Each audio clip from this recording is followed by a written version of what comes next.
Hello, hello. Qalaysan, yaxshimisan? Salyutchik. Tuzukmisan? Ha, yaxshi. O'rtoq aka, yaxshi katta ish topib qo'ydim san uchun. Yashnobod tumani Yangiobod mahallada ikki etajli mana shunaqa kottejimiz sotilyapti o'rtoq. 1.9 sotuv qurilgan, o'zini elektron darvozasiga ega. Xonalar soniga keladigan bo'lsak, xonalar soni, umumiy xonalar soni 5 ta bo'lyapti o'rtoq. Bitta tashqarida sanuzeli bor, ikkita ichkarida sanuzeli bor o'rtoq. Keyin ichkarini ko'rsatamiz do'stim. Qara, maksimalni bu yerda qurgan insonlar maksimal yorug'ligiga katta ahamiyat berishgan. Nimagaki, qara, har bitta mana joyda bitta emas, ikkita emas, 3 ta derazasi bor do'stim.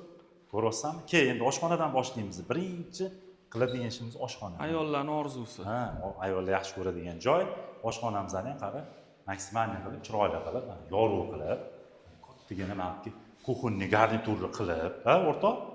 Katta qilib, manki bemalol uголокlarni qo'yib, ertalab maza qilib choy ichib o'tiradigan joy do'stim. Nima deding o'rtoq? Yaxshi joy.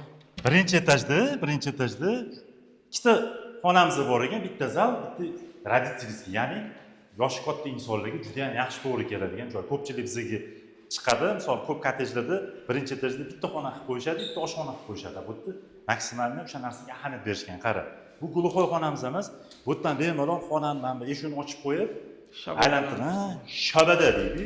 Shabada o'rtoq, to'ppa-to'g'ri aytdik. Такой skvoznak bo'lib turadi.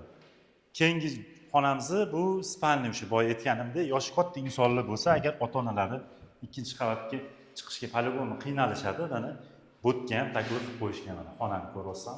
Bu yerda endi bitta minusini aytaman, o'zida sanuzuli yo'q ekan ichida, lekin yonida bor. Bu yerga ham mana bemalol havolanadigan joy qilib qo'yishgan, shu qilib. Hop, bu sanuzul o'rtoq. Bu sanuzul, общий umumiy sanuzul bo'lyapti bu yerimizni. Keyin ikkinchi etajga ko'tarilamiz do'stim. Bu 100% pishgan g'ishtdan qilingan. O'rtoq ikkinchi qavatimiz ham birinchi qavatga o'xshagan xuddi mana shunaqa hol, maksimal yorug'ligiga katta ahamiyat berishgan. O'rtoq 100% pishgan g'ishtdan qilingan o'rtoq bu. Qara o'rtoq, har bitta xonaga maksimalni dit bilan yondashgan, har bitta tanlangan aboy, har bitta ishlatilgan detallar hammasi kачественный o'rtoq. Bu xonada anaqa deraza qoldirib ketishgan, shu xonada havo aylanish. Mana qara ochdim, shunaqa shabada beryapti o'rtoq. Lekin xonada konditsioner yo'q. Issiqda tushunsam, o'rtoq keyingi xonalarni ko'rib chiqamiz. Bu yerda mana sanuzul o'rtoq, har bitta etajda o'zini sanuzuli bor. Umumiy sanuzul bu. Keyingi xonalar o'rtoq, mana bu xonamiz ham endi bu ham bitta spalni o'rtoq. Bu ham bitta spalni chiroyli qilib qo'yishgan. Keyingi xonamiz endi kattagina zal. Zalimiz ham chiroyli qilib did bilan qilingan, tanlangan aboylar menga juda ham yoqdi o'rtoq. Chiroyli qilib qo'yishgan. Nima deding? Zo'r o'rtoq. Xo'p, lokatsiya keladigan bo'lsa, bu Yashnobod tumani, Yangiobod mahalla o'rtoq, tupik mahalla emas, yaxshi mahalla. Yo'llari ham keng o'rtoq. Narxga keladigan bo'lsa, o'rtoq, narxi $170 ming deyilyapti.